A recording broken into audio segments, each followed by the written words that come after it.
Vaccinations expand to people in the healthcare industry who don't see patients. Fair game? Cutting the line. Let's imagine life after most of us get vaccinated, what that will look like. Colorado's COVID-19 numbers continue to make tremendous progress, so if you want to celebrate that with a scotch or a high five, get ready.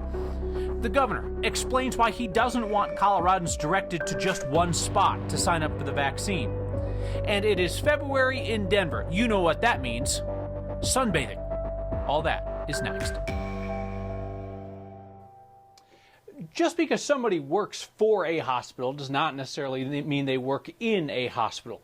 Yet we're learning that there are employees of all ages at different hospitals around the Denver metro area who are eligible for the COVID vaccine, even if they never see patients. Your question's got our Marshall Zellinger looking into this. Marshall, what's the rationale? Why are hospital office staff getting vaccine priority over Coloradans who have some pretty serious medical conditions?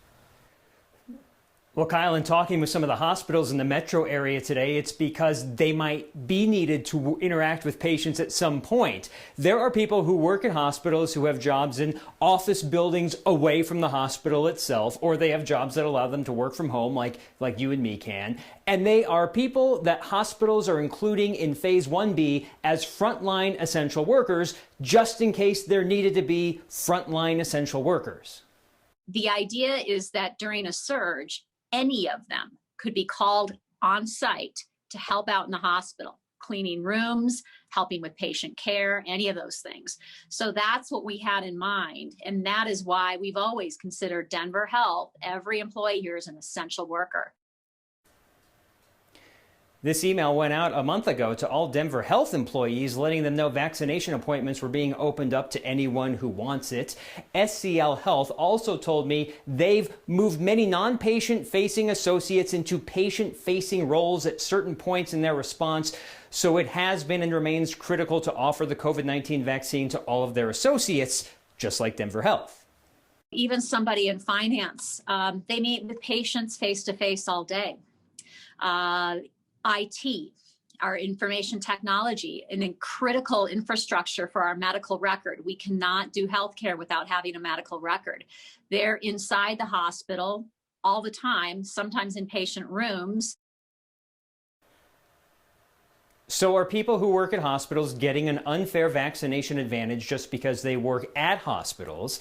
Based on the hospitals I heard from, they're essential because they could be called into patient care at any time. However, I did speak with one medical worker who suggested to me, why not use a vaccination for that 40, 50, 60-year-old patient who comes to the hospital unexpected rather than the 30 or 40-year-old office worker who happens to work at a hospital? I think you could make a good case for both of them, and you can also understand why it would be difficult for the hospital systems to say where they draw the line in terms of like who's essential to their workforce. Like obviously you want your doctors and nurses and techs and so forth covered, and then well obviously you want the housekeeping staff taken care of, and then well you really need like the mechanical plant folks covered, because if that goes down then the hospital can't run. It's a tricky situation.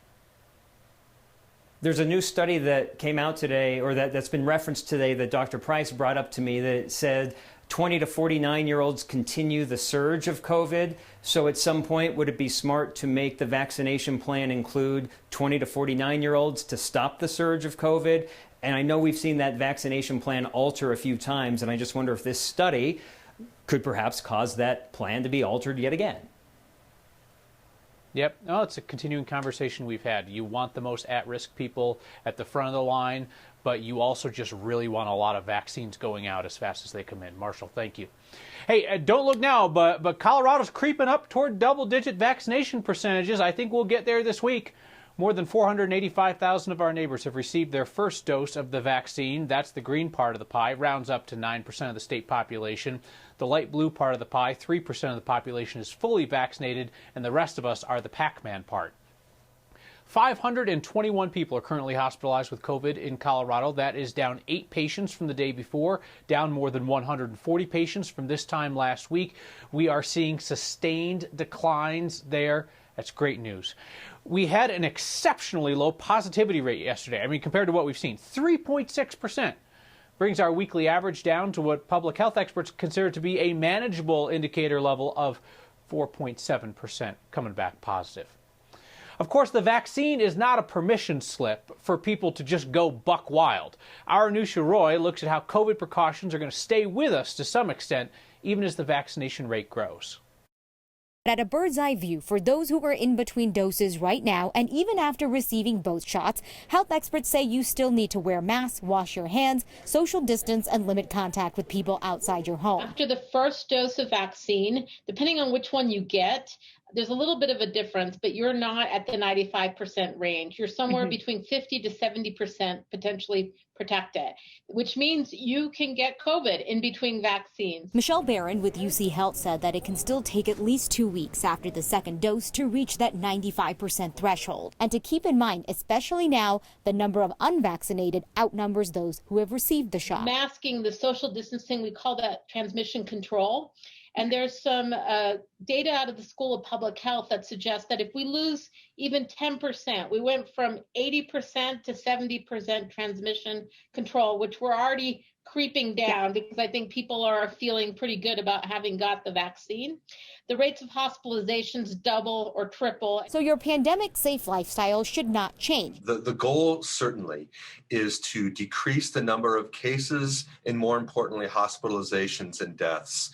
As those numbers decrease, the ability to start to open up society will increase. And how should people take the variants into account? Some of the early data suggests that the vaccines still work, but they're not as robust. More and more people being vaccinated will very well likely prevent new mutants from occurring. What threshold of herd immunity do you need? And it's so variable. Like measles is so infectious and contagious that you need 95% of the population to be vaccinated against measles for you not to spread it in the community. Polio, 80%. That's a big gap. So we don't necessarily know. I think they've been estimated probably 70, 75% for COVID, but I don't think we fully know. Yeah, so there are still studies that are being done about transmission rates after a person is vaccinated, how long immunity is going to last for people, and all of that is playing into this advice for those who have been vaccinated to maintain their precautions. We're talking people 70 and above who have been vaccinated, Kyle. 65 and above, that's the next group that's coming up, along with the teachers and educators. It's the same advice across all of those groups right now. And of course, herd immunity is not like a light switch. It's not like, boom, you're there one day and it's like, hey, grab your grandma and head to the club. I mean, it's kind of a moving target. Yeah, no clubbing right away at this point, right? I mean, it's definitely this moving target. And the State Department of Health said, based off of some data and modeling they were looking at the end of January, that they think Colorado's herd immunity level, that threshold, is going to be around 80%. There's some national estimates that are at 70%. Either way, though, I mean, we're not close to that number, which is why they keep encouraging people to wear their masks and limit their gatherings and, you know, the list of things that we're supposed to be doing. Sure. That's a shame about the clubbing because I know Grandma really wants to start popping bottles again. So I know. Right. Thank you, Anusha. Human trafficking in the state of Colorado. Anusha was reporting on this recently, on this little discussed crime in our state and how the key to stopping human trafficking, according to the experts, is training more people to spot it. What if a bunch of us chipped in a few dollars and we could expand a highly successful training program that works all over our state to do this? Our Word of Thanks microgiving campaign for this week is going to help the nonprofit Laboratory to Combat Human Trafficking so they can train more Coloradans in key positions so they can stop human trafficking. They have been at this work for more than a decade, and they have trained 35,000 people so far on how to spot human trafficking so that investigators can intervene and save lives. They have trained law enforcement, hospitality workers, people who work in healthcare and in child welfare. I keep coming back to what we heard a state trooper tell us. He had spotted a suspicious situation and was able to rescue a 14-year-old girl from human trafficking. And he talked about the guilt that he felt, that he'd probably failed to intervene in a lot of similar situations over the years before he knew the signs and techniques to intervene and stop human trafficking. So let's get more Coloradans trained. If you text the word thanks to 303-871-1491, I'll send you that link to donate. You can also find the same link anywhere you you find next online. It's the same deal each week. I'll match the first 50 donations of $5. To stop human trafficking in Colorado, to rescue people from danger and to save lives, we need more Coloradans trained on what to look for and what to do. The Laboratory to Combat Human Trafficking has led that effort in Colorado for a long time, and together we can help that nonprofit reach more people across our state. A congresswoman believes that Jewish people have a laser in space they use to start wildfires. A Jewish congressman from Colorado was wrestling with whether she should be punished for spreading dangerous nonsense like that. And this was a screenshot your weather app and send it to friends out of state kind of day. Suntan today, snow tonight.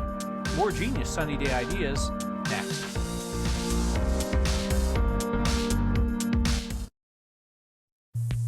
The most Colorado thing we saw today is fun in the sun in February, of course. 60 degrees in the sunshine, well, that's swimsuit weather.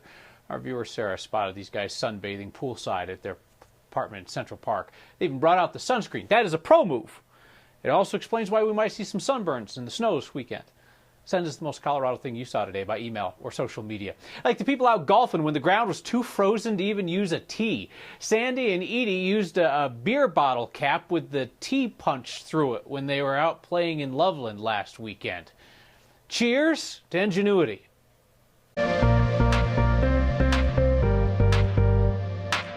Sunshine today and temperatures close to 70. Now cloudy, windy with a chance for rain and snow. These numbers some 40 degrees above average. I don't know when we'll see numbers like this again in February. We've got a cold weather pattern shaping up with a weather system coming in from the west. It'll be out of here tomorrow, and another front coming in from the north. This means heavy snow in the mountains where winter weather and travel advisories are posted. 6 to 12 inches of snow. Lower elevations, maybe a ½ inch in Denver, slightly higher amounts to the west and south, but high avalanche danger and many advisories for snow if you're headed to the high country. Cloudy with snow showers tonight, windy and cold. Low 26, clearing tomorrow morning, sunshine and 41. A cool weather pattern heading into the weekend. Took the snow out for Saturday, but put it back in Monday night into Tuesday. Today's weather, the highs and lows, the 60s and sun in Denver, not so in the high country. Those weather systems met in one place, upon the pages of meteorologist Corey Reppenhagen's poetry book. Corey Reppenhagen is on the weather beat. Warmer than Tampa. Nothing but snow squalls, too. 30 miles away. That was Corey Reppenhagen on the weather beat. Colorado's vaccine distribution system, for all its frustrations, it's geared toward the older crowd, which means that things may actually get more complicated from here. Our state's congressional delegation is considering whether to punish a colleague for pushing dangerous conspiracy theories. Denying the school shootings and lasers from outer space, starting the fires. Cruelty towards school shooting survivors and rabid anti-Semitism. Just another day at the U.S. Capitol in 2021. One Coloradan's reluctant role. Next.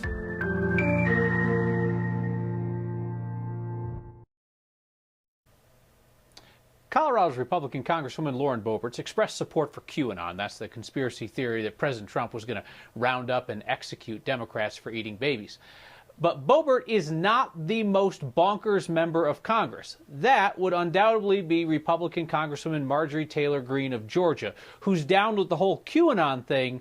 Plus, she also thinks that school shootings are staged and that there are space lasers controlled by Jews to start wildfires. Oh, and she's also suggested that Speaker Nancy Pelosi should be executed for treason.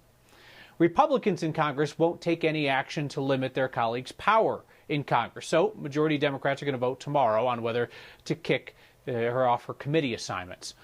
Colorado Democrat Ed Perlmutter spoke in favor of doing that today. I don't like this precedent. But as the chairman has said, the language Ms. Greene has used, the universe that she lives in, denying the school shootings and lasers from outer space, starting the fires, I don't think we have any alternative. unlike Boebert, Taylor Greene represents an incredibly safe Republican seat, although I suppose redistricting could scramble a lot of that for 2022. The governor and his public health team expressed understanding last night over frustrations with Colorado's vaccine rollout. We talked about this at length during our town hall last evening. I took your concern to the governor that Colorado does not just have one place, a website and a phone number where people can get into the system to get vaccine appointments. I asked the governor whether with his technology background, if he thinks that it's too late to create that. The vast majority of people over 70, we estimate about 80% of people over 70, and a similar percentage of people over 65, are actually already on a vaccination list without even having to sign up at all. And I bet many of your viewers who are over 70 who got the vaccine just got an email or a call and were able to do it. Why? Because they were simply registered patients at UC Health or Centura, Boulder Community Hospital, Vail Health. Now for that other 20%, yeah, we have to find them. And that means low tech, not high tech. My background's in IT. It's about websites, yes, but we actually had to push the other way to say you have to have our providers, that is UC Health, Kaiser, all those guys, phone numbers. You have to let people call in because not everybody over 70 is, or of any age, is able to successfully enter a form on the web and have confidence to do that. So I read the governor's comments about people being the most connected to healthcare, being the easier part of the process, as a bit of a warning about what we might see in the months ahead. We can assume, fairly or unfairly, that younger Coloradans may have a higher comfort level with technology, but also, based on what the governor said, they're going to be less likely to have pre-existing relationships with health systems. Of course, that doesn't touch on underserved communities and all the people of all ages in those. Please do keep sending us your specific feedback and questions on the vaccination process. It truly does, every day, guide the questions that we ask to the folks who are running the show. If you missed last night's town hall, you can see the entire hour-long commercial-free program on the next YouTube channel and on the next Facebook page. Talking to a group of people who are not content just to hear about problems in Colorado. No, you have told us that you are intent on finding ways to improve our state's situation. Well, these fine folks here need our help to train more Coloradans on how to spot and stop human trafficking. That and your feedback next.